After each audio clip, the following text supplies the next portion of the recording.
One day, the mother arrived and recognized her child. She remained there for many days, trying to persuade him to come back.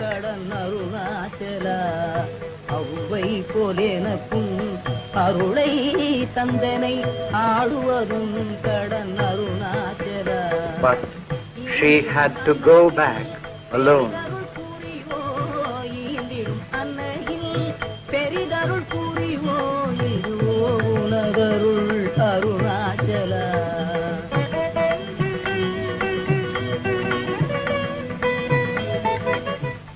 Later, the young sage moved to a tiny cave on the main Arunachala hill, named after Saint Virupaksha, who had used the cave centuries ago.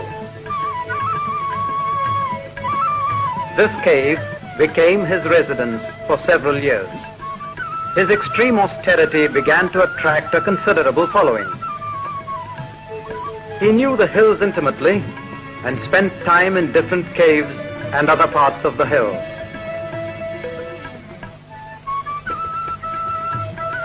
For 3 years since his arrival in Tiruvannamalai, he had remained silent. And now a new phase started, when in response to ardent devotees' requests, he began to talk, sometimes giving discourses.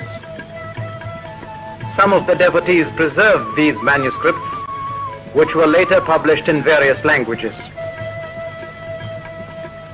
A renowned Sanskrit poet and scholar, Ganapati Muni, by a sudden instinct, rushed and climbed the hill to meet the young sage of whom he had heard. The meeting and the advice received from the youth deeply touched the scholar.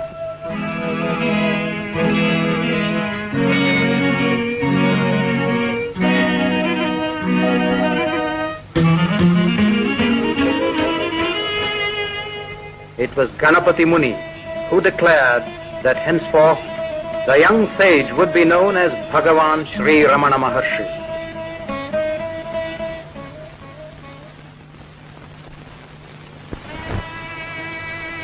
As disciples came from far and near, the word spread.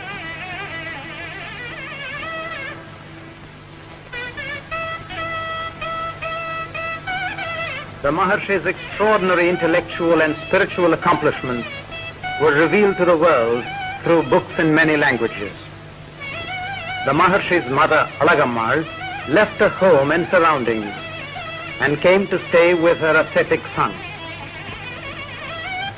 The devotees got together and built a small room attached to a cave on a higher point in the hill for the Maharshi.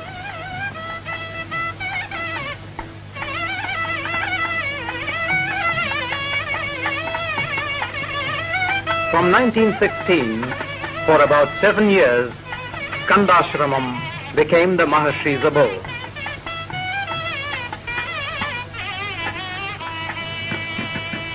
One day, in this ashram room in 1922, the mother was sick.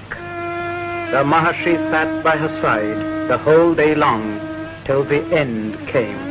A disciple remarked, "She has passed away." The Maharshi corrected, "No, she has been absorbed."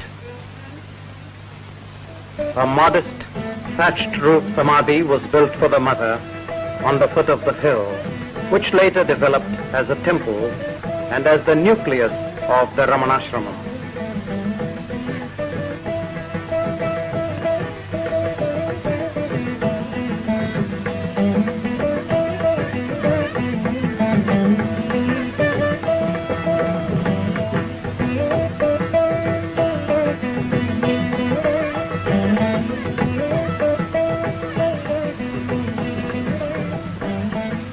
In his eyes, there was no discrimination whatsoever of caste, creed, religion, or race. He was accessible to anyone who came to him.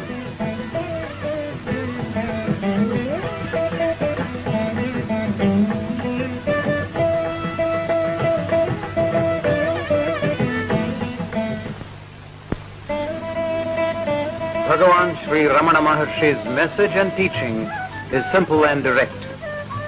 It does, however, need determination and effort. To him, all men are already realized souls. You have to merely remove the ignorance of not knowing yourself. The realization of the self, which is distinct from the body and the ego, can be achieved here and now by unswerving self-inquiry with the question, who am I? There is no presupposition regarding the answer. The question, asked in right earnestness over a period of time, leads to realization. The Maharshi had less use for theoretical abstraction. As you cannot learn swimming by postal tuition, you cannot pursue spiritual inquiry by philosophical conceptualization. It has to be by direct practice of self-inquiry, leading to an experiential understanding of reality. The Maharshi arrived at such an understanding without the influence of textbooks, old or new. If his teaching was identical with the non-dualistic theories of ancient rishis, it is not because of their influence, but because he discovered them through his own experience.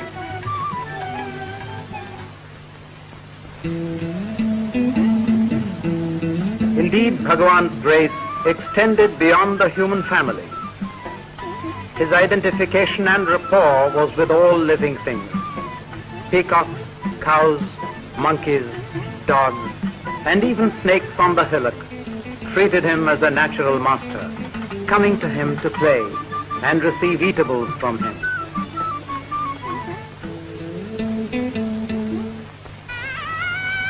In 1949, the Maharshi's physical condition began to deteriorate. He underwent an operation for tumor, which was found to be malignant. The Maharshi never asked for treatment, but allowed his disciples to have their own way. In spite of excruciating pain, he remained smiling and calm.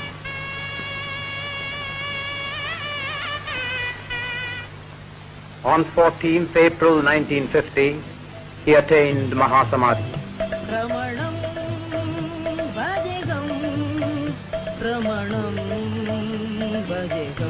Exactly at the time of his Mahasamadhi, the observatory reported an unidentified meteor. The sparkling, radiant meteor flying across the sky was noticed and reported by several thousand people all over South India.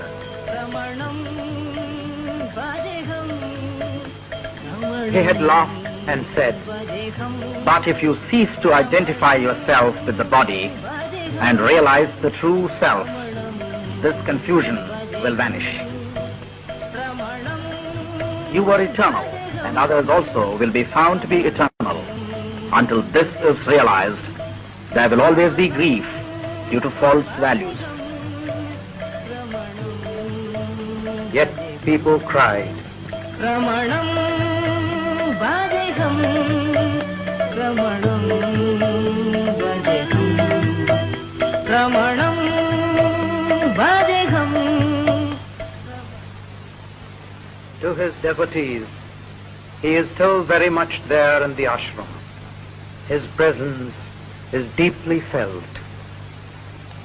Arunachala Shiva, Arunachala Shiva, Arunachala Shiva, Arunachala, Arunachala Shiva, Arunachala Shiva, Arunachala Shiva, Arunachala. கண்ணுக்கு கண்ணாய் கண்ணின்றி காணோனே காணுவதேவர் பார் அருணாச்சல. காந்தமிரும்பு போல் கவர்ந்தேனை விடாமல் கலந்தே நொடிருப்பாய் அருணாச்சல.